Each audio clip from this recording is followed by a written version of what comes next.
오늘은 히브리서 두 번째 시간으로 2장 가지고 함께 말씀의 은혜 나누려고 합니다.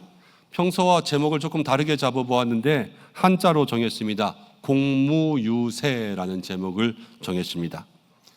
이 제목은 우리나라 고대 시가 가운데서 공무도화가를 살짝 바꾼 것입니다. 한 백수광부의 아내가 있었습니다. 자기 남편이 건너지 말아야 될 강을 건너다가 물에 빠져 죽게 되었습니다. 그것을 보고 비통해하며 부른 노래가 공무도화가지요. 네 구절로 되어 있습니다. 공무도화, 임이여 그 강을 건너지 마오. 공경도화, 임은 끝내 그 강을 건너시네. 타하이사, 강물에 빠져 죽으셨으니 당내공아, 임을 장차 어찌할꼬. 강을 건너지 말기를 외칩니다.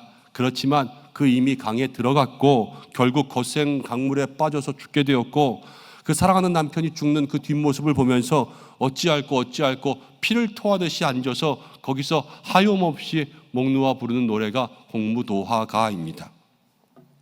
오늘 우리가 읽은 히브리서 2장의 말씀을 읽으면서 저는 이 공무도화가보다 더 슬프게 부르짖고 있는 한 사람의 소리가 들리는 것 같았습니다. 그 사람이 누구냐? 바로 이 히브리서를 쓴 사람입니다.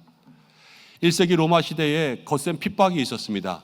유대교에서의 그런 회유가 있었습니다. 예수님 믿는 사람들에게 거센 파도가 들이닥쳤습니다. 그때에 사람들이 영적인 생명을 잃어갑니다. 믿음이 힘을 잃어갑니다. 그래서 세상 가운데 떠내려가는 그러한 영적 가족들을 보면서 이 사람은 펜을 들었습니다. 그래서 히브리서라는 편지를 쓰기 시작했습니다.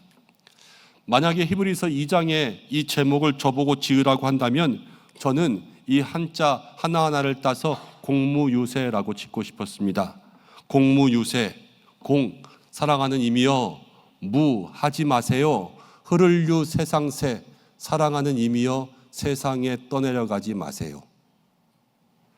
이것이 히브리서 2장이 우리에게 이야기하는 메시지의 처음입니다.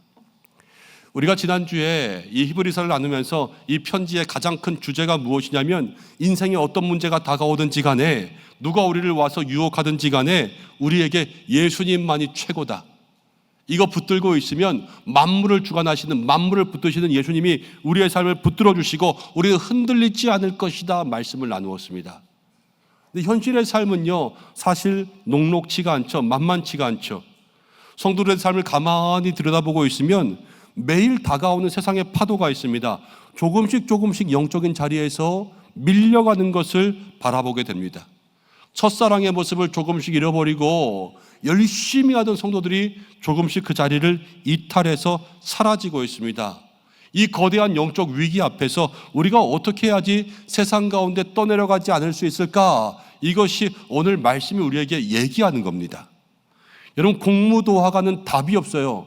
빠져가는 남편을 바라보고 빠져 죽은 임을 바라보고 어찌할꼬 목 놓아 부르는 것 이외에는 답이 없습니다. 그렇지만 히브리서는요, 답이 있어요. 세상 가운데 떠내려가지 말라 말로만 하는 것이 아니라 오늘 성경은 우리에게 어떻게 살면 그렇게 될 수 있는지를 말해주고 있습니다. 오늘 이 말씀을 통하여서 저와 여러분들이 세상 가운데 떠내려가지 않을 수 있는 믿음의 사람들 되시기를 바랍니다. 오늘 하나님 말씀하시는 첫 번째는 무엇이냐면, 먼저 신앙은요, 가만히 있으면 떠내려간다라는 말입니다. 1절을 함께 읽어봅니다. 1절입니다. 시작. 그러므로 우리는 들은 것에 더욱 유념함으로 우리가 흘러 떠내려가지 않도록 함이 마땅함이라. 히브리서의 말씀은요, 우리가 흘러 떠내려가지 않도록 하라. 성도는 흘러 떠내려가지 말아야 한다는 거예요.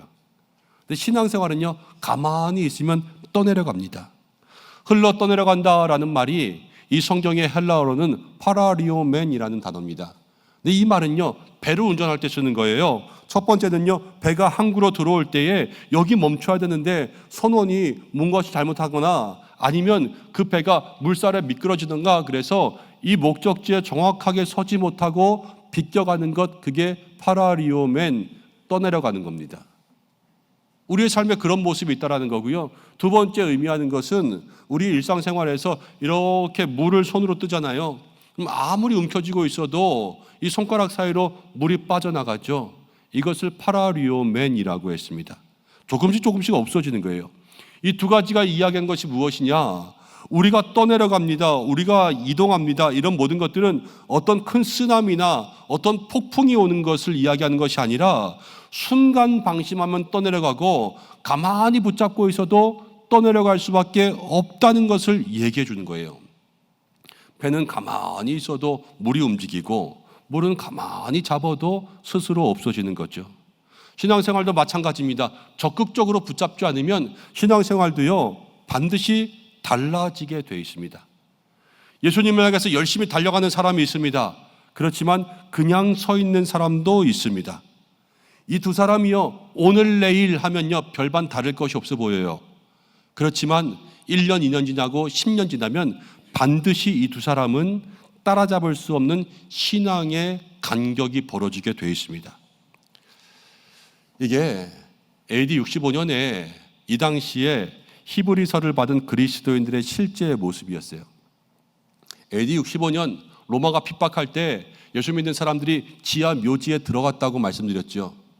여러분 들어갈 때 예수님 믿는다고 이제 우리는 집 떠나서 저 지하 묘지에 들어가서 살겠다고 터자식 다 데리고 거기에 들어갈 때 이 사람들의 마음의 결심이 어땠겠습니까? 내가 집을 버릴지언정 주님은 버리지 않겠다. 그러면서 거기 들어간 거 아니겠어요? 햇빛도 안 드는 곳.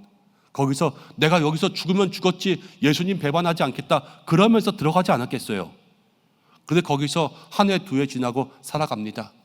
햇빛 못 보고 옆에선 사람이 죽어가고 가족은 굶고 그러는 사이에 어떤 일이 일어났느냐? 시간이 지나니까요 이 사람들이 어느 순간에 다 화를 내면서 이렇게는 못 살겠다 그러면서 폭동을 일으킨 게 아니에요. 미세한 움직임이 시작되는 거예요. 한 사람이 나갔다가 안 들어옵니다. 나 오늘은 그냥 여기 살고 싶어. 그래서 안 들어오기 시작하는 그 움직임이 생기는 거고, 한 사람이 나갔다가 사람들이 황제에게 절하면 빵 받는 거 보고 나도 그래 절 한번 하자. 나도 빵 좀 받자. 기독교인이라면 직장에 취직할 수가 없습니다. 그래서 돈을 벌어야 되는데 그래야 먹고 사는데 예수 믿는다고 믿지 않는다고 거짓말하면서 직장에 들어가는 겁니다. 그러면서 조금씩 처음에 결심해서 슬며시 멀어지는 겁니다. 그게 이탈, 표류라는 거예요. 근데 이 시대에도 어떤 표류가 일어나는가? 여러분 우리 시대에도 표류가 있습니다. 먼저는요 시간의 표류가 일어납니다. 저와 여러분들에게는 이게 제일 무서운데요, 처음에는 주일 예배에 빠지지 않습니다. 예배 잘 드리다가요 어쩌다가 한번 빠져요. 그런데 어쩌다가가 겹치면요 어쩌다가 두 번 빠져요. 또 열심히 잘 다닙니다. 근데 일하다가 일이 바빠서 요즘에는 정말로 바쁜 시즌이라서 성수기라서 이때는 조금씩 빠지기 시작합니다.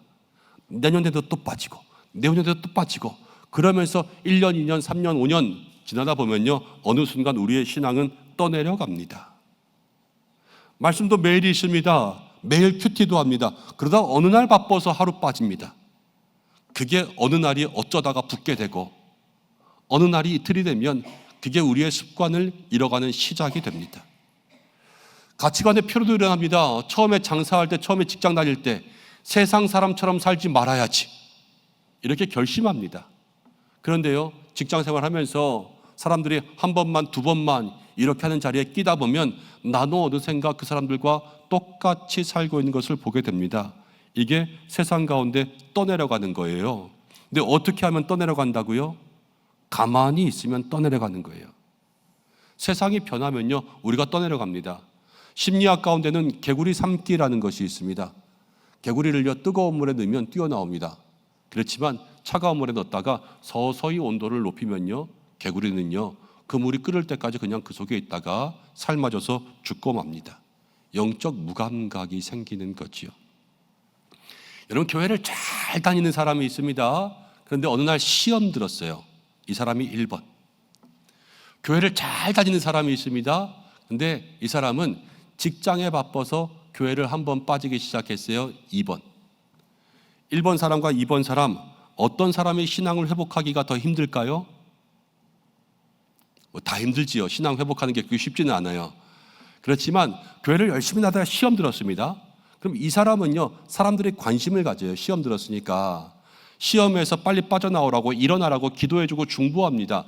자기도 그 시험만 이기면 돼요. 자, 두 번째 사람입니다. 열심히 다니는데요, 왜 안 나냐 그랬더니 오늘 회사 갔대요. 사람들이 그냥 그런 줄 알아요. 그 다음에도 회사 갔대요. 그런 줄 알아요. 이러면 이제 나중에 이 사람들은 잊어버립니다. 오늘도 회사 갔겠지, 다음에 나오겠지. 그 회사가 이틀이 되고 3일이 되고 4일이 되면요, 그 신앙이 떠내려가는 거예요. 그런데 늘 기억하셔야 될 게 있어요. 침몰보다 무서운 게 표류예요. 안타까운 일이지만 물난리가 나면 가끔가다 사람이 휩쓸려서 생명을 잃을 때가 있습니다. 그럼 실종되죠. 찾을 수가 없어요. 여러분, 침몰은요, 똑같이 죽지만 나중에 가면 그 자리에 있어요. 그럼 건질 수 있고요, 찾을 수 있어요. 그렇지만 표류는요, 떠내려가면 찾을 수가 없어요. 그 자리를 찾을 수가 없는 거예요. 시험 들어 넘어졌습니까? 그 넘어진 자리에서 일으키면 돼요. 그렇지만 그냥 아무 일 없는데 슬그머니 신앙에서 멀어졌습니까? 데려올 수 없는 거예요. 그거 찾기가 더 힘들어요. 그 교회 사랑하는 성도 여러분, 늘 우리가 기억해야 될 것이 있다면 우리의 삶에 내가 지금 어느 자리에 있는가, 그것을 돌아볼 수 있는 여러분들 되시기를 바랍니다. 세상에 떠내려가지 않는 믿음의 성도들 되셔야 됩니다. 하나님께서 우리에게 주시는 두 번째 음성이 무엇이냐면 구원을 등한시 여기지 말라라고 이야기하십니다. 우리가 자꾸만 세상에 떠내려가는 이유는 복음을 등한시 여기는 겁니다. 3절 보겠습니다. 우리가 이같이 큰 구원을 어떻게 여기면? 등한히 여기면 그 어찌 그 보응을 피하리요. 신앙이 표류하는 또 하나의 이유, 우리에게 주신 십자가의 은혜, 구원의 은혜가 있습니다. 그런데 이것을 등한히 여기는 겁니다. 우리가 안 하기 때문에 이건 떠내려가는 거예요. 등한히 여긴다라는 것은 모르거나 안 믿거나 버리는 거나 이것이 아니라 이것을 가지고 있는데 중요하게 생각하지 않고 소홀히 여기는 것, 이게 등한히 여기는 겁니다. 사람의 뇌라는 것은 자극에 반응하는데요, 똑같은 자극이 계속 오잖아요. 나중에는 무감각해집니다. 이게 습관화라는 거예요. 값비싼 다이아몬드 반지를 꼈어도 처음에는요 정말로 좋았는데 나중에 5년 10년 끼면은 그냥 그 반지가 그 반지인 거예요. 연애할 때는요, 이 남자 아니면 못 살고 저 여자 아니면 못 살았는데 5년 10년 20년 살다 보면은 내가 왜 얘랑 결혼했지? 이러는 거고요. 건강도요, 건강할 땐 몰라요. 그런데 나중에 건강을 잃으면 그 건강이 얼마나 중요했는지를 알게 되는 거 아니겠습니까? 이 모든 게 다 등한시 여기고 있는 거예요. 돌이킬 수 없는 상실의 위기가 찾아오면 그것 때문에 내가 얼마나 큰 은혜를 누리면서 살았는지 나중에 피눈물 나게 느끼게 되는 겁니다. 신앙도 마찬가지예요. 우리가 구원의 은혜 받았습니다. 우리 죄인이라 다 지옥 가는데 예수님이 십자가의 은혜로 우리를 살려주셨습니다. 가만히 이걸 묵상하잖아요. 이게 얼마나 감격인지 몰라요. 얼마나 큰 감동인지 몰라요. 예수님이 왜 날 위해서 죽으셨을까? 이것 때문에 가슴이 저려오고요, 정말로 눈물 납니다. 그렇지만 그 구원의 벅찬 감격이 5년 되고 10년 되고 20년 되잖아요. 그럼 그냥 교회 다니는 거예요. 처음에는 말씀이 은혜가 됩니다. 다 내게 주시는 말씀 같습니다. 어떻게 저렇게 내 얘기만 하지? 그러다가 5년 되고 10년 되고 20년 되면 오늘도 저 소리네. 이렇게 변해가는 것이 우리의 신앙이고요, 구원의 감격이 습관이 되면 형식적인 예배가 됩니다. 오히려 우리의 관심이 달라져요. 처음에 관심은요, 예수님, 말씀, 예배, 찬양 이런 것에 관심을 가집니다. 그런데 5년, 10년, 20년 지나잖아요. 그럼 뭐에 관심이 되냐? 내 직분, 내 자리, 내년에 뭐 맡을까? 나는 무슨 일을 해야 될까? 이런 것들에 관심이 변해갑니다. 이 구원의 감격이 변질돼 가는 거예요. 그러면 세상 가운데 떠내려 간다라는 거죠. 하나님의 아들이 내게 목숨 걸고 내게 생명 주셔서 나에게 구원의 은혜를 주셨는데 그 구원이 세상의 돈보다 못하고 세상의 아르바이트보다 못하고 세상의 직장보다 못하고 내가 일해야 된다고 안 나오고 내가 무엇 해야 된다고, 내가 때로는 놀러 가야 된다고, 바람 쐬러 가야 된다고, 뭐 해야 된다고, 그것들을 점점 소홀히 여기게 될 때 그것이 등한히 여기는 삶의 시작이 되는 것이지요. 그래서 히브리서가 오늘 말씀이 얘기하는 거예요. 공무유세라고.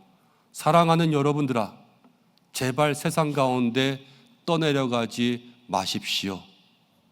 이렇게 이야기하는 겁니다.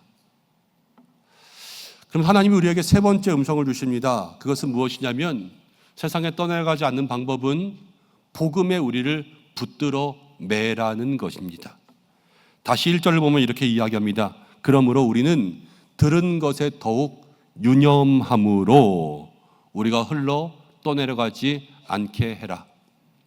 성경이 말하는 것은 떠내려가지 않기 위해서는 들은 것에 유념하는 겁니다.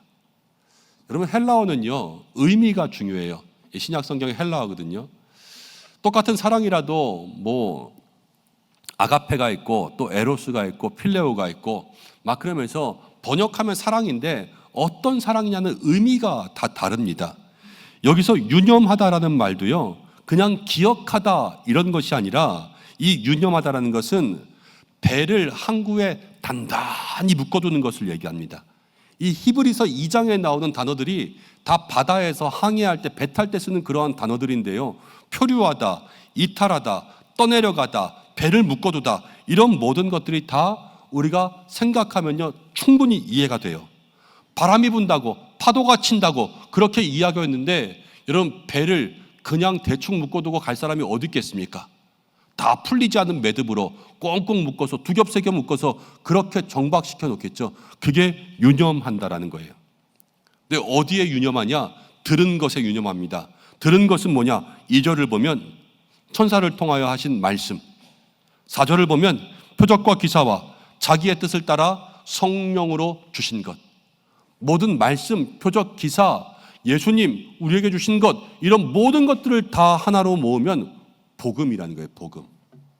복음에 우리를 묶어두면 세상의 흐름이 거세도 우리가 더욱더 강하게 복음을 붙들면 버텨낼 수 있다라고 얘기하는 겁니다. AD 65년 상상해 보세요. 그리스도인들이, 교인들이 다 지하 묘지에 있습니다. 이보다 더 많은 사람들이요 지하 묘지에 살았어요. 어느 날 한 사람이 지하 묘지에 새로 들어왔습니다. 근데 그 사람이 편지를 가지고 왔습니다. 여러분 다 모이세요. 이거 여러분들한테 읽어주라고 한 편지입니다. 다 지하실에서 햇빛 못 보고 지쳐가고 힘들어가고 있을 때 그 사람이 사람들을 다 모아놓고 편지를 펴니다. 편지를 펴서 읽은 거예요. 그게 히브리서예요. 여러분 지치고 있죠? 힘들고 있죠? 여러분 세상 가운데 떠내려가지 마세요. 한 사람이라도 이탈하지 마세요. 그러기 위해서는 복음을 붙잡아야 됩니다. 들은 것에 유념하십시오. 그러면서 이 편지를 읽어줬습니다. 그 편지를 받은 그 시대의 그 지하 묘지의 그리스도인들의 마음 가운데 그것이 힘이 되었고요, 그것을 붙잡았습니다. 어떤 일이 일어났을까요? 기독교가요 313년에 공인됩니다. 지금 AD 65년이니까 250년 동안 로마가 핍박했습니다. AD 110년 조금 지났을 때에 안디옥 교회 감옥에 안디옥 교회의 감독이라고 하는 이그나티우스가 있었습니다. 로마 황제에게 잡혔습니다. 그래서 벌을 받았습니다. 사자 우리에 던져지는 벌을 받았습니다. 로마로 합성되는 그러한 차 안에서 이그나티우스는 편지를 7통 썼습니다. 근데 그 중에 이런 글이 있습니다. 나는 하나님의 밀이다. 나는 오늘 사자의 이빨에 갈릴 것이다. 그렇지만 나는 그리스도의 순결한 빵이 될 것이다. 사람들을 먹이는 영의 양식 되는 그러한 삶을 주님 앞에 고백하고 복음에 흔들리지 않았습니다. 155년이 되었습니다. 86세의 고령이었던 폴리갑이라고 하는 사람이 있었습니다. 로마의 황제가 다시 붙잡았습니다. 이 폴리갑에게 예수님을 한 번만 부인하면, 두 번도 아니고 한 번만 부인하면 화형을 면하게 해주겠다. 폴리갑이 이렇게 이야기합니다. 내가 86년 동안 예수님이 단 한 번도 나를 실망하게 하신 일이 없거늘 내가 어찌 예수님을 부인하겠느냐. 나는 부인할 수 없다. 그래서 폴리갑은요 불에 타 죽었습니다. 복음의 능력으로 흔들리지 않았습니다. 177년이 되었습니다. 블란디나라고 하는 소녀가 있었는데요, 노예 출신입니다. 프랑스 리옹에서 박해가 일어났을 때 이 소녀가 붙잡혔습니다. 군인들이 소녀를 구타하고 겁탈하고 짐승 우리에 던져놓고 마지막에는요 불로 달군 쇠를 가지고 이 소녀를 지졌습니다. 그래서 죽었습니다. 이 소녀가 마지막까지 나는 그리스도인입니다, 변하지 않습니다, 나는 잘못한 게 없습니다 그러면서 미소를 잃지 않고 죽어갔다고 합니다. 어린 소녀에게 어떻게 그런 힘이 나왔을까? 다른 게 아니에요. 복음을 붙잡았죠. 복음의 능력이 있는 거예요. 여러분, 이게 복음의 힘이라는 거예요. 초대교회 성도들에게 뭐가 있었습니까? 초대교회 성도들 아무것도 없었어요. 그들에게 정치인이 있었습니까? 권력가가 있었습니까? 재벌이 있었습니까? 그들에게는 아무것도 없었어요. 오직 복음으로만 모든 것을 견디고, 오직 복음으로만 모든 것을 이기고, 결국 로마의 국교가 기독교가 될 때까지, 오히려 역전의 역사를 만들 때까지 초대교회 성도들은요, 복음만 붙잡았습니다. 사랑하는 여러분, 오늘 저와 여러분들에게 이것과 똑같은 복음의 능력이 있습니까? 여러분, 복음의 능력은 우리에게도 있는 줄로 믿습니다. 2000년 전의 복음과 지금의 복음은 달라지지 않았어요. 2000년 전의 예수님과 지금의 예수님은 똑같습니다. 능력도 달라지지 않았습니다. 그렇지만 한 가지 달라진 게 있습니다. 그것이 무엇이냐? 히브리서의 사람들은요, 이 복음에 생명을 걸었습니다.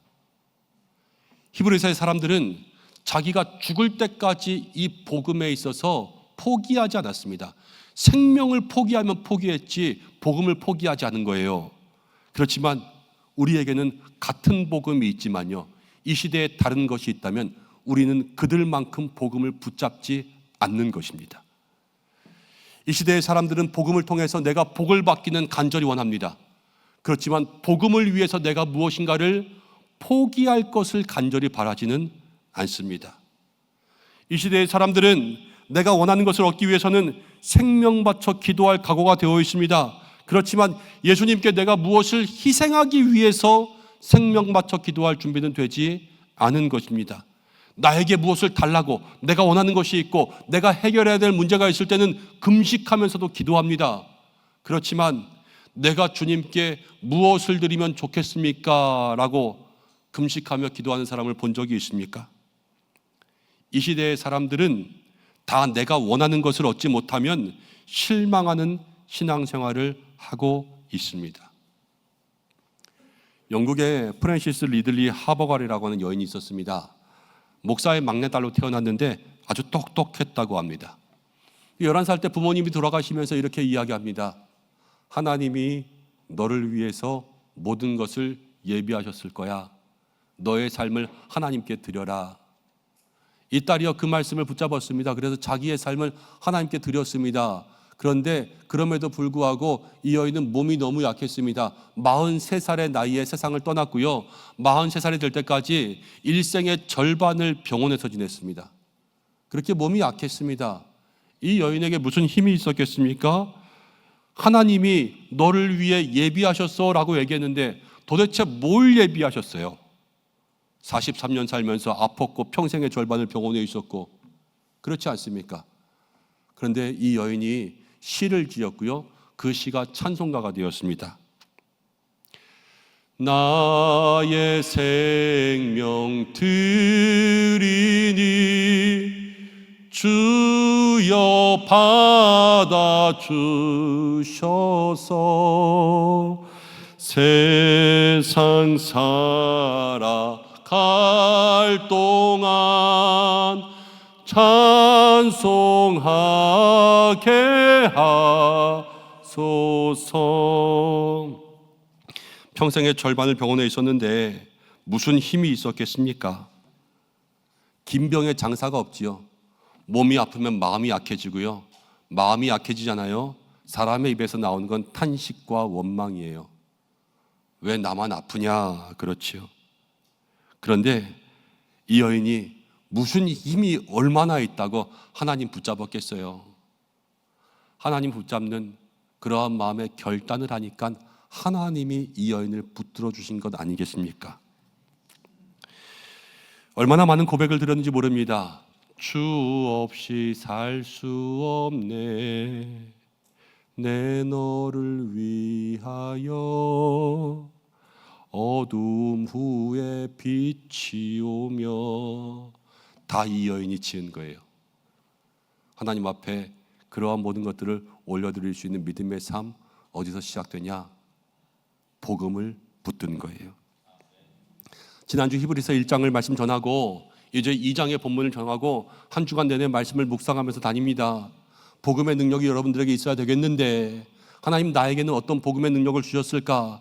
내게 주신 복음의 능력은 어떻게 나타났을까? 이것들을 묵상하면서 다닙니다. 그리고 어제 말씀을 준비합니다. 성경을 펼치고 책상에 앉아서 기도하고 말씀을 보면서 말씀을 계속 읽습니다. 묵상하는데 하나님이 이런 말씀을 주시는 거예요. 이런 마음을 주시는 거예요. 네게 어떤 능력이 있는지 그거 중요한 게 아니다.